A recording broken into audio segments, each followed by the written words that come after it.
అందరికీ నమస్కారం. మీ హరిబాబు, గుంటూరు మిర్చి మార్కెట్ యార్డ్. ముందుగా డేట్ చూసుకుంటే జనవరి నెల 28వ తారీఖు 2026, ఈరోజు బుధవారం గుంటూరు మార్కెట్ యార్డ్కి అయితే 56,000 మిర్చి బస్తాలు అయితే కొత్త మిర్చి బస్తాలు రావటం జరిగింది. కొంత ఏసీలు కూడా ఉన్న శాంపిల్స్ అయితే 50-60 దాకా పెడుతున్నారండి. మీరు వీడియోలో చూడవచ్చు. సరుకులు రైతులు కూడా కొంచెం కొత్త సరుకులతో రావటం చూశారు మీరు వీడియో.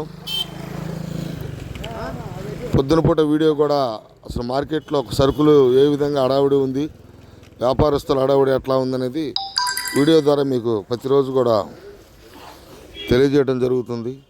కాసేపట్లో మెయిన్ రిపోర్ట్లో ఏ మిర్చి రకానికి మార్కెట్ ధర ఏ విధంగా ఉంది, ఏ రకాలకి డిమాండ్ ఉంది, ఏ రకాలు ఎట్లా ఉందనేది వీడియోలో తెలుసుకుందాం. సబ్స్క్రైబ్ చేసుకుంటే మీకు నోటిఫికేషన్ వస్తుందండి.